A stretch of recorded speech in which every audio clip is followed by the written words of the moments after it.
Production and distribution of City Club forums on IdeaStream are made possible by the generous support of PNC and the Raskin Family Fund, with additional funding from Cleveland State University, Robert Conrad, and the Payne Fund.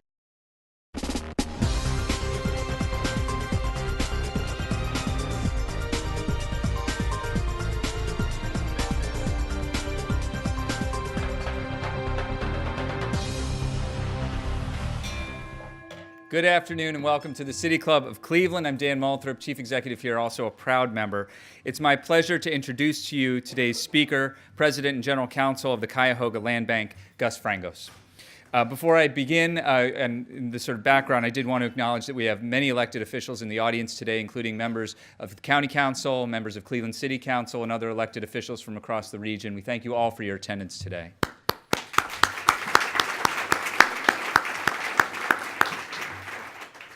Today's forum closes out what we've informally been calling Cleveland Housing Week here at the City Club.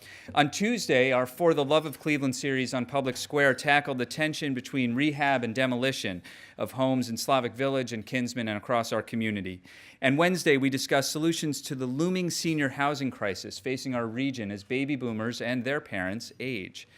So one of this week's speakers remarked that, quote, housing is the lifeblood of our community. We become emotionally attached to the structure that we call home, which is why these conversations are so difficult and also so important. This is a conversation, as many of you know, that we've been having for a long time in Cleveland. 10 years ago, we were looking at the beginning of a tidal wave of residential foreclosures. The economic collapse of 2008 hit the national headlines first as a housing foreclosure crisis. Cuyahoga County, and specifically Slavic Village, was ground zero. At one point following the crisis, approximately 8,000 homes were slated for demolition in Cleveland. To combat the growing number of abandoned homes, to preserve neighborhoods and stabilize those neighborhoods, a collaborative group of local leaders created the Cuyahoga Land Bank in 2008, modeled after a similar organization in Michigan. The Cuyahoga Land Bank is a nonprofit organization whose mission is to strategically acquire properties and return them to productive use, reducing blight, increasing property values, supporting community goals, and improving the quality of life for county residents. The Land Bank has expanded and experienced so much success that the organization is now a model for other states, including New York and Georgia. There is no one more qualified to share the lessons of strategic demolition, rehab, and community rebuilding that the Land Bank has learned over the last 8 years than Gus Frangos. He was born and raised in Cleveland. Mr. Frangos graduated from Cleveland Marshall College of Law at Cleveland State University in 1982, and after a brief stint at Ulmer and Byrne, he was elected to Cleveland City Council as councilman for Ward 13. Mr. Frangos then served as Cleveland Municipal Court Magistrate, establishing and administering the court's first ever official small claims mediation program, and in 2004, Mr. Frangos was retained by then Cuyahoga County Treasurer Jim Rokakis to propose and craft policy changes for the administration and disposition of vacant and abandoned tax delinquent properties. This effort resulted in the drafting and ultimate passage of House Bill 294 and later Senate Bill 353, the legislation that created the Cuyahoga Land Bank. Mr. Frangos has been at the helm since 2009. Ladies and gentlemen, members and friends of the City Club of Cleveland, please join me in welcoming President of the Cuyahoga Land Bank, Gus Frangos.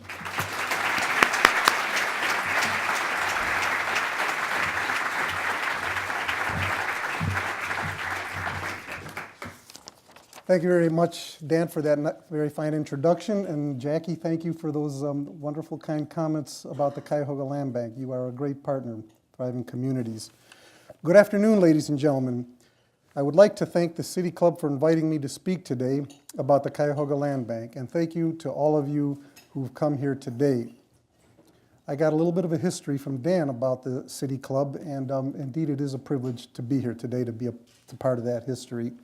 I would like to introduce my lovely and supportive wife of 31 years, Christy, and one of our 4 children, our daughter Joy, who is sitting next to her. And if my very special staff and board members could please stand up for a moment, and while they're doing that, please stand. While they're doing that, I want to just say that we have an incredible team at the Cuyahoga Land Bank. And I can say I have never in all my years worked with a more dedicated, more creative and talented group of professionals. Thank you for your dedicated service. As far as our board, if you could stand up again when I just call your name for a moment. You don't have to clap at each one in the interest of time. But County Council President Dan Brady, Cleveland Ward 12 Councilman, and Board Chairman Anthony Brancatelli. Where are you, Anthony?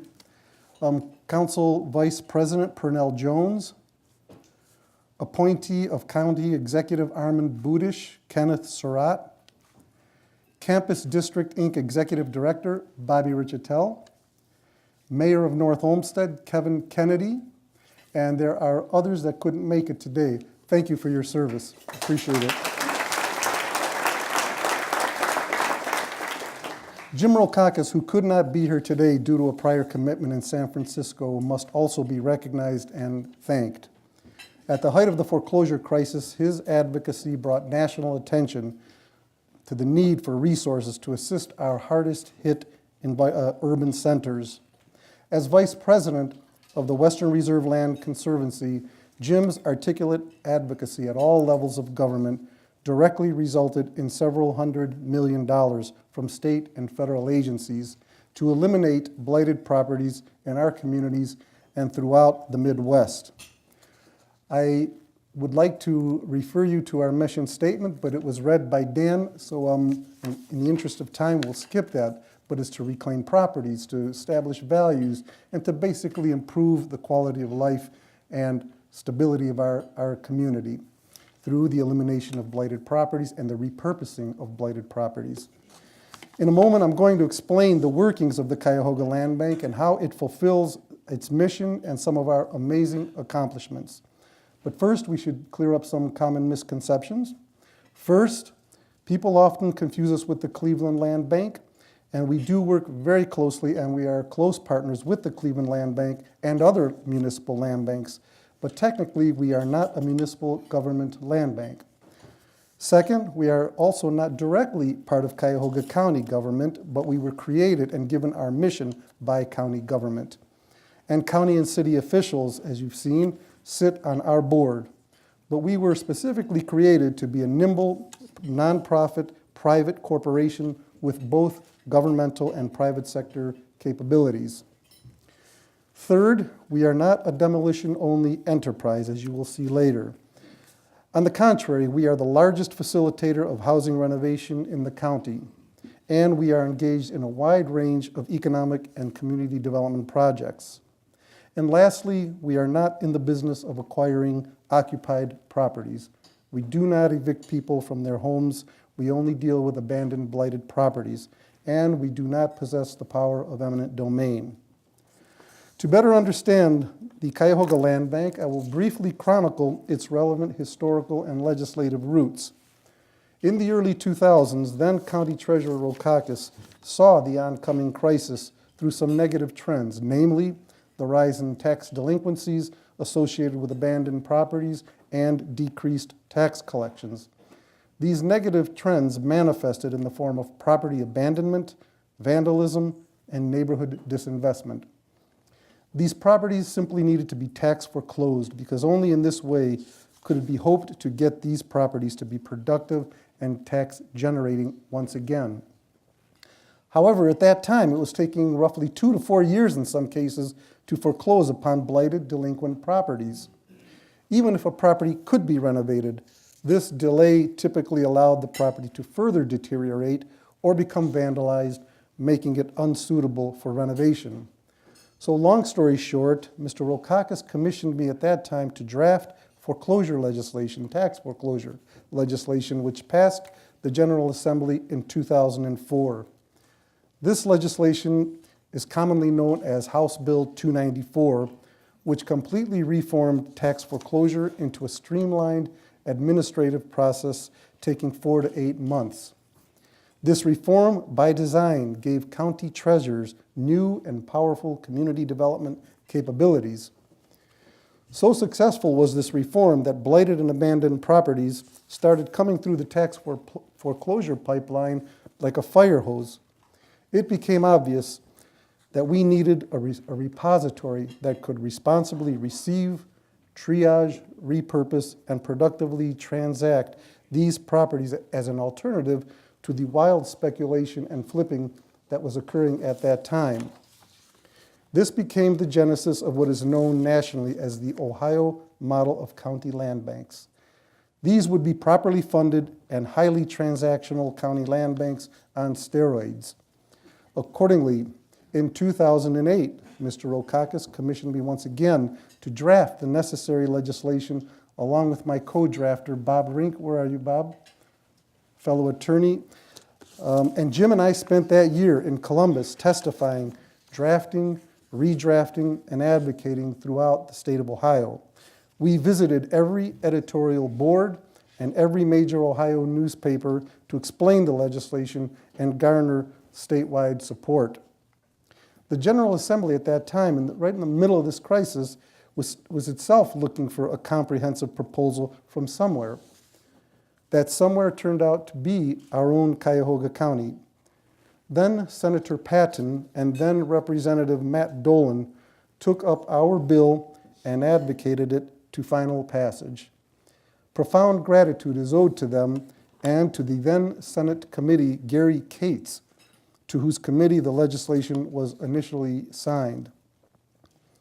Happily, in December 2008, the legislation passed, utilizing a very unique funding stream consisting of the county-wide penalty and interest on collected delinquent taxes. Now, this was novel because it was not based on the direct taxes themselves, but it was based on the penalties and interest on those collected delinquent taxes. People often ask me, how in the world did we get this incredible piece of legislation passed, and particularly on a near unanimous bipartisan basis? You would be surprised to know that the answer is cheesecakes and carrot cakes. You heard that right, cheesecakes and carrot cakes. You see, Mr. Rokakis' sisters were in the gourmet bakery business at the time, and we would bring these delicious cakes to Senator Cates, not cakes, but Cates with a T. We would bring these cakes to his staff to sweeten up our visits. I never learned this particular, or were exposed to this particular technique in law school, but I saw how effective it was. Because after the bill passed, we asked Senator Cates if he would support us again if we had to come back to tweak the legislation. His answer, no problem, just keep the cakes coming. I was like, no problem. Seriously though, why is this legislation unique, and why is it considered the gold standard at national conventions? In other words, what makes the land bank engine so effective in Ohio? I would say there must be three components to this engine, the absence of which would make it a car with wheels but lacking an engine. First, the legislation created a private corporation which fused together private sector and governmental capabilities into a board-governed entity with a highly focused mission. Second, it embraced the fundamental tax foreclosure reform and bypassed many arcane concepts that have existed since the 1800s. And third, it dedicated this reliable and predictable revenue stream, allowing us to be strategic and to hire the needed professionals to implement our mission. To date, Ohio is the only state that has integrated all three engine components into a dynamic legislative construct. So major kudos to our General Assembly. This bipartisan bill passed overwhelmingly as Senate Bill 353. I think, Dan, at that time you were in the state legislature. And maybe. Our legislature deserves a lot of credit for what they did because this was a large, comprehensive bill. So what was the setting upon opening our doors? I think most of you know, but let me restate it briefly. In June 2009, literally, thousands of private bank and tax foreclosure cases were being filed annually throughout the county. This carried on for several years. Once stable neighborhoods were being decimated. Nationally, Cuyahoga County was considered the epicenter of the foreclosure crisis. Speculators were trafficking in vacant and abandoned properties like junk bonds. This was not just the free market correcting itself. We desperately needed to do a root canal. We needed to root out these abandoned and blighted properties from the market. I like to use the analogy of 100 apples in a basket. 70 of them are fresh and tasty and good to eat. The other 30 are rotted and interspersed among the fresh apples. Unless the 30 rotted apples are carefully extracted from that basket, they will contaminate the remaining fresh apples. It was in this setting the Cuyahoga Land Bank officially and quietly opened its doors on June 1st, 2009, with 8 core employees. Our job was to quickly staff up for the complex task ahead of us. In just 1 year, we were taking in over 100 blighted and abandoned properties per month. And astonishingly, that pace continues to this date, which goes to show how deep and hard hit this community, how hard this community was hit. It is true that the region had a pre-existing problem of housing stock oversupply.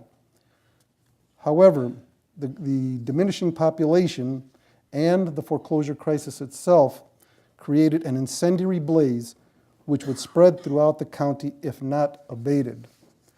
Simply put, blight begets blight. And I can say now, 8 years in, if it were not for the Cuyahoga Land Bank, we would still be hemorrhaging with blighted structures, more crime, and tax-based devaluation. Today,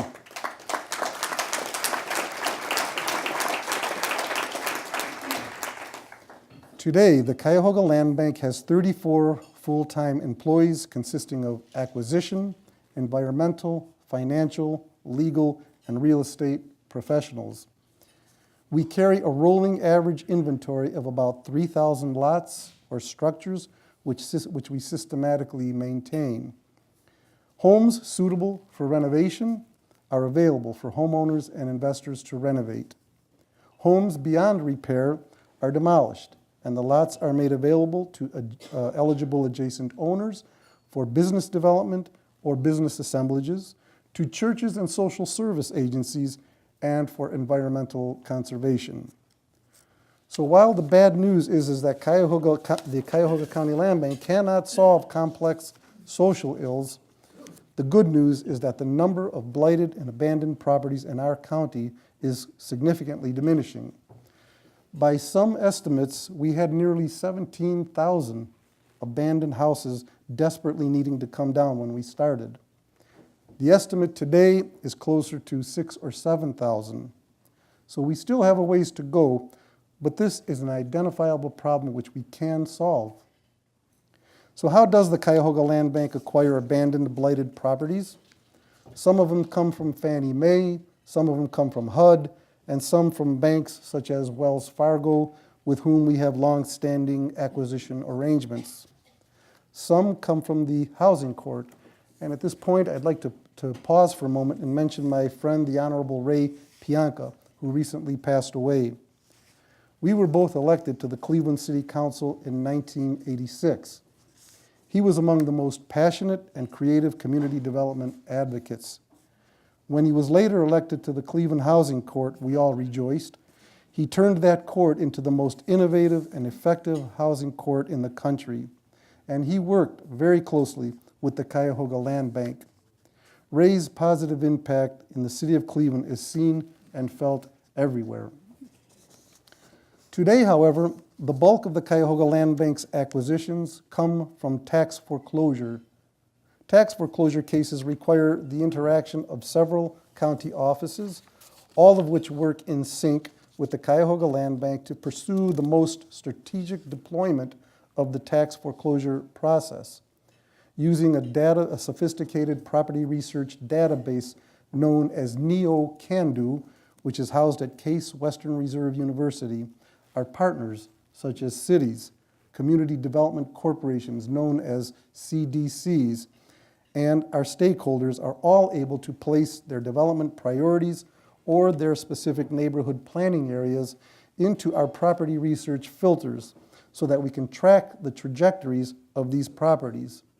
The result is that when blighted and abandoned properties become tax delinquent, we can recommend them to tax foreclosure, but we can do so in a way that increases the chances of matching these properties with quality end uses and quality end users. This research has become a highly strategic and sophisticated process today.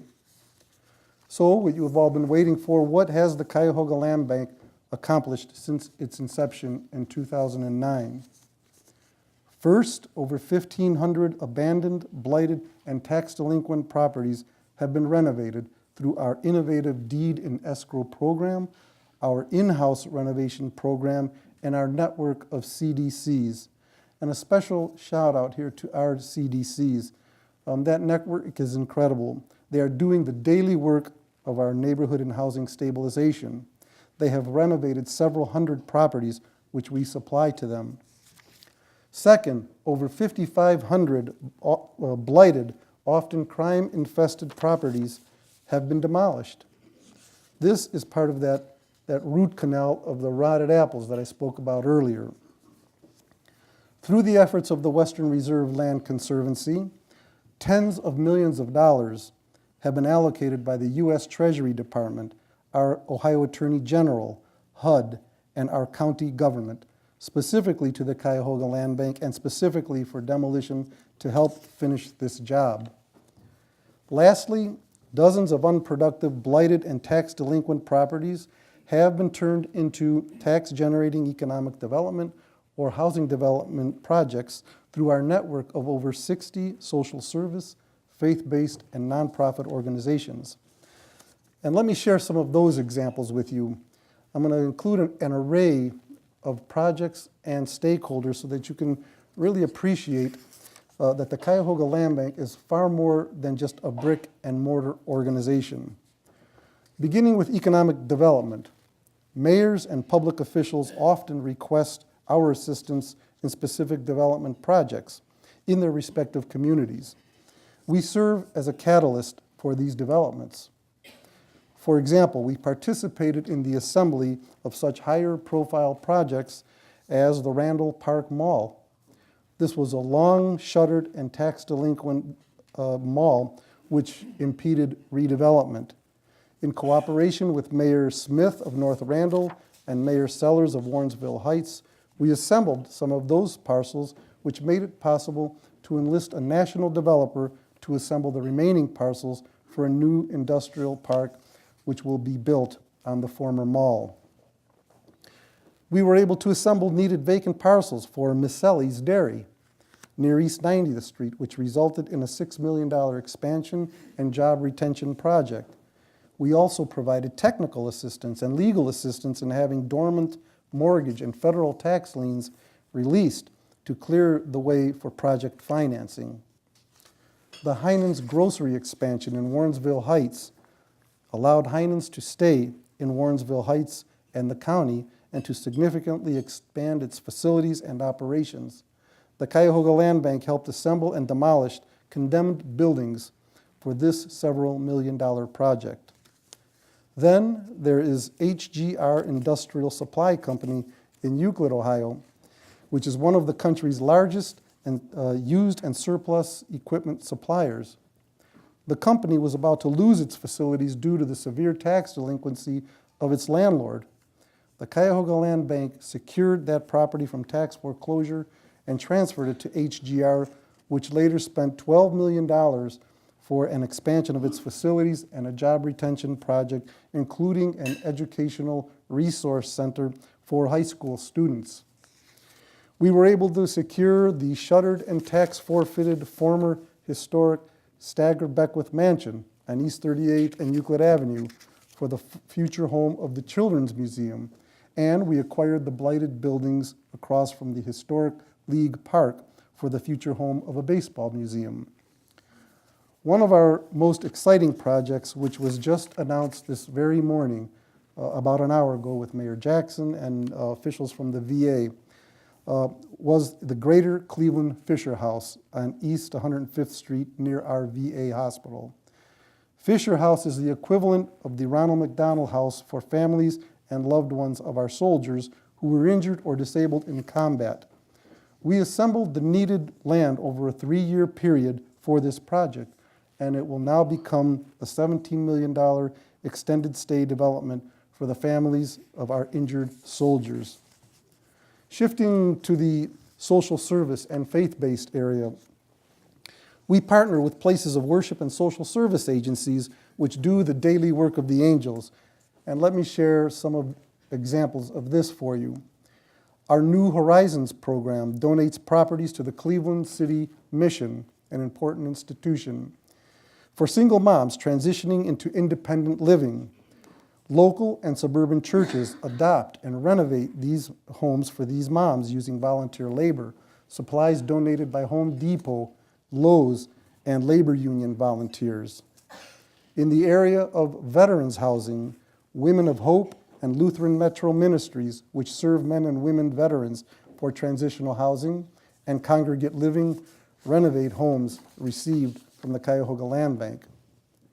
Purple Heart Homes, a national organization serving disabled veterans, has renovated several single-family homes for disabled veterans using Cuyahoga Land Bank homes.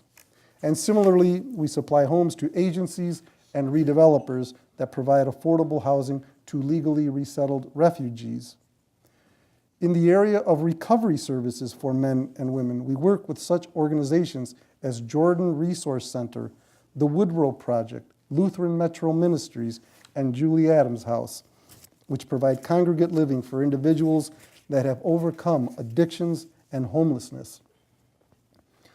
Other nonprofits such as Passages, Connecting Fathers and Families, the Fatherhood Initiative, and Bessie's Angels acquire and renovate homes to support fathers and families of parents coming from incarceration and children aging out of foster care. King's Sons 820, and my friend, its director, William Foster, who's here today, is another organization which provides a mentoring ministry to young men at risk. It partially supports its ministry by renovating and selling Cuyahoga Land Bank homes. Our homes also serve as training opportunities for many of these young people. And as far as training opportunities go, we work with and assist law enforcement agencies and fire departments by providing houses where staged SWAT practice and fire disaster training occurs. Then there are select churches that are adopting entire blocks around their campus, such as Pastor Richard Gibson, who is also here today. At Elizabeth Baptist Church in North Broadway, the campus includes a free thrift shop, family shelter, health facilities, and community rooms, but it sits amidst several blighted properties. We have assisted Elizabeth Baptist Church by demolishing and transferring some of the lots to the parish to eventually transform the entire block. And of course, we supply homes to the Greater Cleveland Habitat for Humanity, which has completed or is currently working on 30 of Cuyahoga Land Bank's homes for affordable housing in Cleveland. There are many, many more examples. So not only are our homes being renovated, which places these collaborations squarely on mission, but we are also, more importantly, impacting lives. As you can see, as I said earlier, clearly we are much more than a brick and mortar organization. So aside from what I'm telling you today, it is important to know what other institutions say about our work based on their independent studies. First, economics analysts with the Cleveland Federal Reserve did a study of the Cuyahoga Land Bank's impact on the tax base and concluded, quote, by reducing the negative externalities, whatever that means, of distressed properties, the Cuyahoga, sounds important, the Cuyahoga Land Bank has recovered about $38 million in value for our homes sold during the study period. We estimate that the tax collections were $3.2 million higher than otherwise would have been. The land bank's largest impact takes the form of preserved value for homes that did not sell during the study period, and we estimate this value to be approximately $156 million.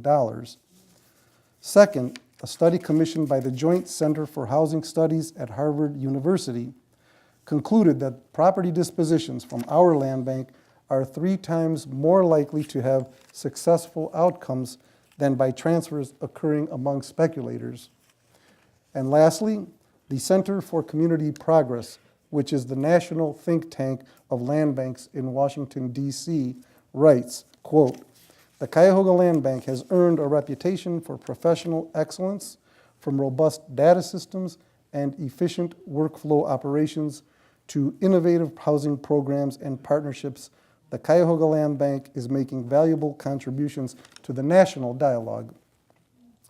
These publications are available on the internet.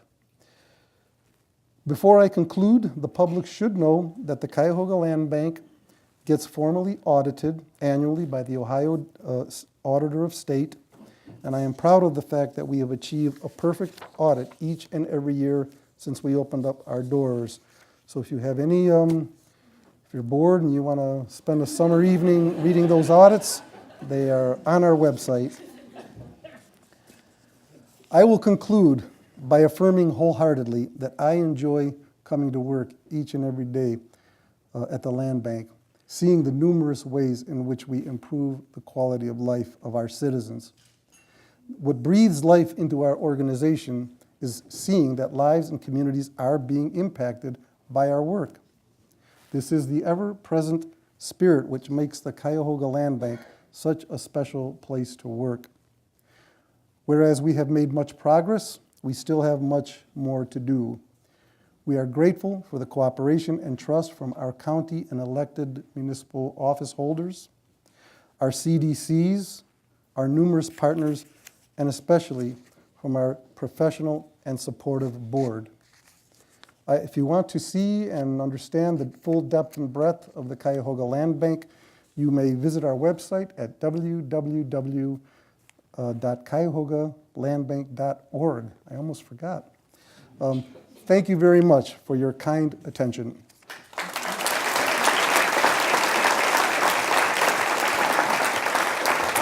Thank you, Gus. Thank you. So I should Hang out stand right here now? Yeah, just stay right here. Today at the City Club of Cleveland, we're enjoying a Friday forum with Gus Frangos, President and General Counsel of the Cuyahoga Land Bank. We're about to begin the audience Q&A, and we welcome questions from everyone, City Club members, guests, students, and those of you joining us via our radio broadcast, our webcast, or our Facebook Live video. If you'd like to tweet a question, you can tweet it at the City Club, and our staff will work it into the program. If you're watching on Facebook Live, you can leave it in the comment stream there, and we will work it into the program as well. We do want to remind you that your questions here in the room, and of course on Twitter and also Facebook, should be brief and to the point. Holding our microphones today are Marketing and Outreach Coordinator Faye Walker, and our City Club Youth Forum Council Chair and Summer Intern, Tiolu Orasanya. May we have our first question, please? I think you said that your funding came from tax foreclosure, the penalties and the from tax foreclosures. Is that the only source of funding you have? And I wanted to know how much money did that generate and what is your total budget? Thank you for the question. The penalty and interest is when money comes in, it's like a Visa account. If the Visa monthly payment is late, it comes in with the payment and the penalty. So in the simplistic terms, it's somewhat simplistic what I described, but it is essentially that. We scrape the penalty and interest on a countywide scrape, and our county council has capped that at $7 million a year. Now the $7 million a year, of course, is not enough to knock down 1,000 properties a year. That's $10 million right there. But what that funding does, it allows us to hire the staff to do environmental work, to maintain the properties so that organizations like the U.S. Treasury Department, Attorney General DeWine's Moving Ohio Forward program, our county government supplies tens of millions of dollars in order to administer those programs. So our budget is around $24 million a year. I think that's our last budget. $24 million, $7 million comes from that penalty and interest, which predominantly is based, that $7 million allows us to operate and to have the professionals and do the work, that can administer what has amounted to about $120 million of awards. Thank you for all your great work, Mr. President. It's great to see you here. And I would argue a little bit on your issue around having an impact on social services. When I look around this room and I see folks like Pastor Gibson, I see a number of folks in the advocacy world, you've been doing a great job and really reaching out in neighborhoods. One of the programs I'd like you to speak on, when we look at things like Rooms to Let, where you bring in thousands of visitors, can you talk about your impact about reviving neighborhoods through some of the arts and social services you do? Yeah, great question. It's something that I couldn't fit in. There's just so many more. There's so many more things that we do. Rooms to Let, which Councilman Brancatelli just meant, we have these houses that are all about to come down. However, creative organizations and CDCs and artists use these homes pending demolition to come in and stage art exhibits, to create all kinds of things that draw people back to their community to see what's going on in the artist world. Young artists are trained, they are able to show their goods and wares, and Slavic Village, that CDC, is one that is creative enough to bring that to light in the face of a house that's about to come down. What can you do with a house that's going to come down? Well, they've figured something out, and I would say that this is the 4th year that they've been doing it. It sounds funny, but nearly 10,000 attendees overall have come to this, and it just keeps growing every year. So I initially was skeptical, but I am a believer in Rooms to Let.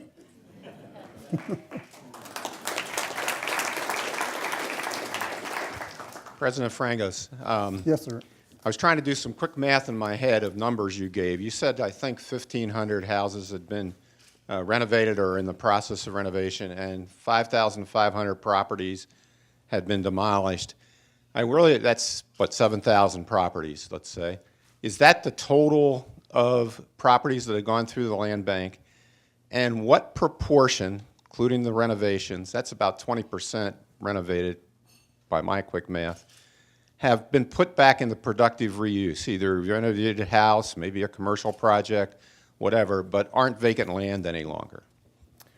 If I understand your question correctly, what percentage of the renovations are that 5,500? Well, let me just say this. 1,500 properties that were blighted, that were distressed properties, not producing taxes, and were on their way to the wrecking ball, were rehabilitated through homeowners and investors. So those properties are now back on the tax duplicate, and they are productive, and with rare exception, they are stable. They continue to pay taxes. The 5,500 properties that we knocked down are in addition to that, and those were properties based on inspection that could not be renovated because they were that deteriorated. So, go ahead. My question would be, what proportion of the total are now back in the productive reuse? Has somebody built a new house on them? Have they put a commercial project on them? Is there only 20% approximately have been renovated by your numbers, but the productive reuse could be much higher. Right. Many have gone into productive use in a number of ways. Some of them are from something as simple as a side lot. A house gets taken down and it's in the middle of a residential street. You can't build buildings or commercial facilities there, but you can sometimes use those lots for neighbors to expand their parking lot, to expand their yard and to make it look green and nice again. So some of them are that. Some of them are properties that are actually undergoing new construction. There are commercial properties that are using some of the examples that I showed or that I listed, like Michelli's and HGR. These are actually new construction that's resulted from that. However, you have to understand that the bulk of residential housing, these are vacant and abandoned houses. It's very difficult to repurpose these. You're making a choice between two not so good results. One is a house standing that's infested with crime and drawing criminal behavior versus taking that down and leaving a vacant lot, either for a neighbor or ultimately going back to the city where that property reposes. So I don't have an exact percentage for you, but we've transacted probably a little over 10,000 properties in whole. And those are properties that either went to neighbors, or they went to the city land bank or another municipal land bank once we took it down and couldn't repurpose it. Good afternoon. I see Hello, property. How are you today? Good. I see property owners in housing court frequently, basically about every day, who have a vacant, blighted property and they can't do anything with it. And they want to have someone take it over so that it can be dealt with. And oftentimes we work with the county land bank. So for those property owners who are in that situation, how can they reach out to the county land bank, and what do you require for them or from them for you to be able to take it over and handle it? In those situations, what Judge Pianka did and what your court is still doing is working with the individuals to find out what their particular problem is for starters. There are some people that are just scofflaws, and there are others that have fallen on hard times, or they have social issues that are not so easy to resolve. And so what your court does, it vets those issues, and what people can do is they can reach out to the Cuyahoga Land Bank to see if it's appropriate that we take those properties and then we can repurpose them either by demolition, renovation, or turning it back over to a municipal land bank. The only thing that we require is, number one, that the person doesn't have multiple properties that are tax delinquent, and that when we take the property, the only unresolved encumbrance is tax delinquency. We can't take properties that have unresolved subordinate liens on the property, because then we can't transact it. In those instances, the property must go to tax foreclosure to clear out all those subordinate liens so that you can get marketable title again, so that you can repurpose the property. But that's a pipeline of discussion that people should just at least avail themselves of to contact us, and we would try. Hi, my name is Andrew Zebro. I'm a real estate investor. I've been working for some months now with a business partner in a lot of these areas that we're talking about. My question is, from an investor point of view of actually doing the work and rehabbing and such, it's a difficult, costly, and sometimes risky prospect, especially when starting with a complete gut and remodel, as a lot of these properties are. Does the land bank partner with any source of funds that offer low-interest loans for investors to give them a better prospect of some profit in helping out? Thank you, Andrew. We do not provide lending as such. Our role to try to incentivize investors and homeowners and businesses is to bring the properties in, stabilize them, secure them, clean out all the trash. We do a trash out that makes the property at least in a position to be looked at and considered. We evaluate the bones on the property, everything from the roof down to all the mechanical systems, and at that point we put the property on the market. Our incentive, if you want to call that, is to make those properties highly reduced in price for the very specific reason that you're talking about. If you go on the market and you try to purchase those properties from speculators, they might try to extort you for $20,000 or $30,000 for a pile of junk. The land bank will take that property, they will triage it, they will look at it, and we'll still sell it, but it'll be far, far less, because our mission is not ultimately profit. That money that we charge comes in and helps support our mission, but our purpose in doing that is to allow you to make money, because if you don't make money, you won't come to us. You won't repurpose our properties. And that's all we want. We want the homes to get rehabbed, get back on the tax duplicate, and rehabbed up to code. And we have a method of making sure that that gets done. We don't just shuck properties, but I can get into that if anybody wants to know. But that's our main mission. And of the 1,500 properties that we've done, you know, we track this stuff, and I would say probably less than 10 have had difficulty. We've had to go back and work with the buyer of the property. And even then, it's either they need more time or something like that. But this process, this deed in escrow program that we have, is designed to help people like yourself and the investor who has an appetite and is in the real estate investment business.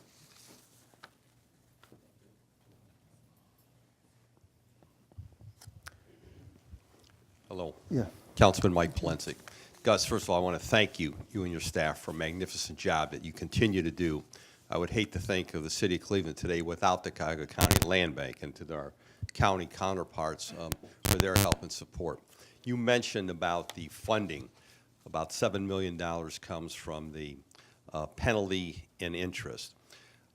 You mentioned about the outstanding number that presently exists as it pertains to the dollar amount needed to take down houses and abandoned properties. I keep hearing this 2019 figure, that after 2019, there is no clear path for revenue coming in from wherever to address this problem. Can you address that? And do you have a present idea right now what the amount of money is needed to take down the abandoned houses and structures, not only in the city of Cleveland, but Cuyahoga County?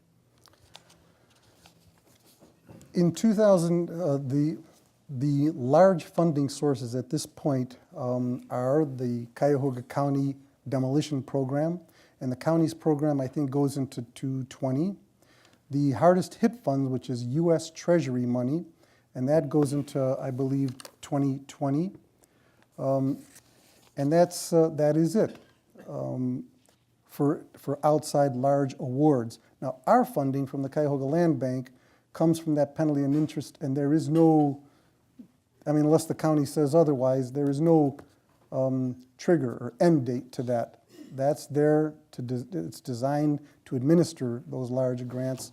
And if those grants go away, then the whole operation gets scaled down a bit based on that $7 million.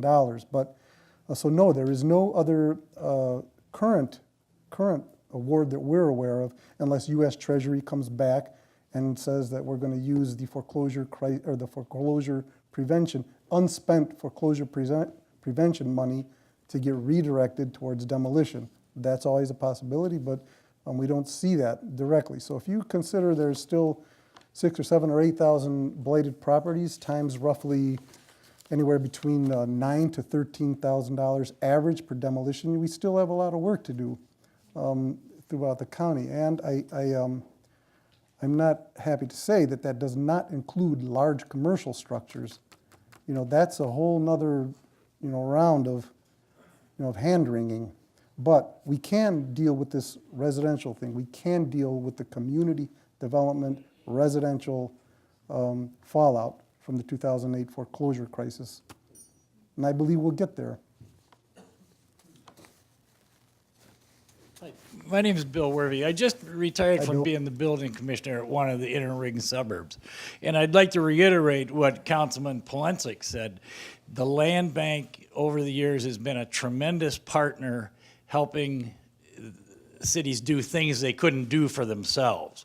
And although in a perfect world we talk about redevelopment, I'm wondering if you could expound on the addition by subtraction aspect of this, how knocking down blighted houses has helped maintain or hopefully increase the value of the homes in those areas. Well, and that's what that Cleveland Federal Reserve study did. It was for a short period of time, but it goes back to the 100 apples in the basket. It will corrupt the rest of the apples. If the core of the apple rots, the rest of it is going to rot as well. And that's all going to affect the comparable values of properties. And there are countless studies out there that talk about the decreased property value if you're 250 feet away from a condemned structure, 500 feet away.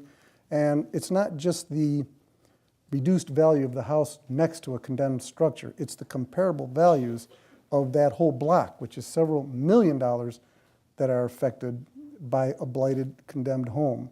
So that's what the Federal Reserve tried to gauge in an econometric kind of a way, but it's intuitive. And most intuitive is if you live next to one of these, you don't need to know all that. You know that that's a bad thing and you want it out. That neighborhood is improved by removing a condemned, totally vandalized, crime-infested property. And I would point out on the rehabs, because some people have asked questions. Well, how do you gauge whether the work gets done properly? Some people want to do a house and they just think that if you slap some lipstick on a pig, that's a renovation. And we're not difficult, but we have what's called our deed in escrow program. And what that simply means is if Andrew, who asked the question earlier, were to come to us, he would look at, we have all these properties on the internet, on our website. They would see the property, they would see pictures of the property, they would click a link, and there would be a spec, a repair spec, that matches the housing code, or matches housing code requirements and any point of sale. So what Andrew would do is he would click that on there, he would see what we think are the basic minimums to get it up to code plus. And if he's not willing to do that, he just will not call us. And if he does call us, he won't get through the front door. But if he does, he will be able to see the property, we'll allow him to go in there, we'll allow him to negotiate that spec a little bit, and then he will offer us a price, and we will turn the lights on, give him the key, and when that house is renovated, then we will give him the deed, because we don't want to be chasing people saying they're going to do something that they don't. So that's why we just call it deed in escrow. We hold it until you're done, and we give you plenty of time.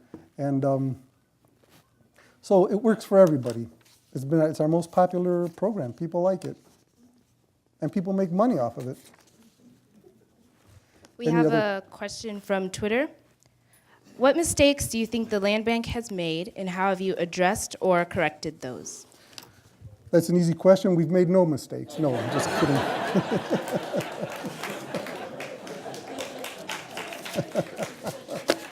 I know my staff like that.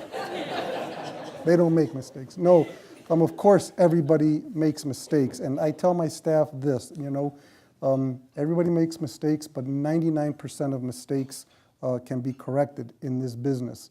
You just have to come out with it. You need to explain, what the mistake was, and we will handle it. We're a customer service organization. We want people to be satisfied, both our elected officials plus the people that do business with us. And frankly, what we do when we make mistakes, we correct them immediately. We fortunately have not demolished the wrong home yet. Yes. We have not demolished a home with somebody in the home. So those are good things. But sometimes, we'll make a mistake and we crack the wrong neighbor's sidewalk up. Or sometimes maybe it just could be little things like that. And the best thing to do to maintain goodwill with the community as well as the elected officials that get the calls from the community is to just take care of it. Because this is too big of a problem, it's too big of a mission, and we have too much of our credibility and reputation on the line to fidget around with hiding mistakes. Sir, what happens to properties that cannot be repurposed? Who has title to it? Who is responsible for maintenance, taxes, and other expenses associated with them? And do you have many of those? There are many. As I was telling to a gentleman earlier, when homes get knocked down, we try to repurpose them, but there are just some homes that are a blight elimination project and there's no ready end user that's willing to take that property. So we hold it for a time. We try to market it, we try to do things with it. We cut the grass every 2 weeks, we remove the dumping, and we do that maintenance. Now properties, because we do that, it's a sunken lost cost. So because of that, the law allows us to hold these properties tax-free until they get conveyed to somebody. But in the end, if the property just cannot go somewhere, then we have arrangements with all of our municipalities that have municipal land banks, and we convey those properties to those municipal land banks for long-term banking. And sometimes that long-term banking pans out. There's some really exciting possibilities, even in East Cleveland right now, that we're working on based on that kind of banking. But sometimes they're just nowhere to go other than to sit and hold them.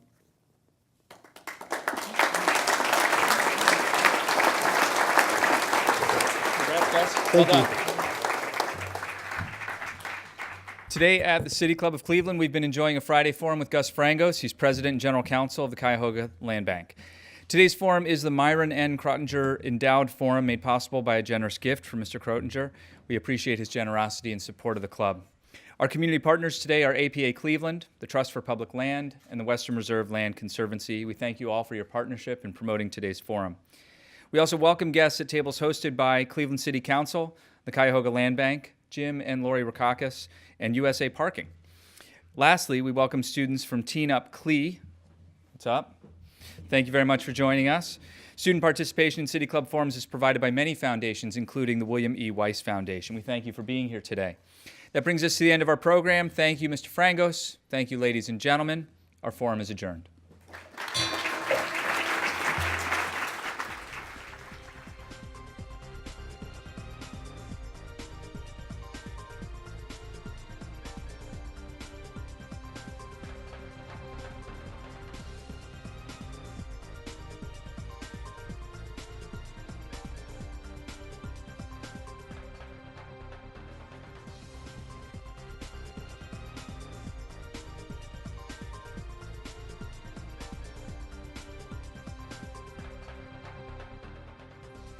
For information on upcoming speakers or for podcasts of the City Club, go to cityclub.org.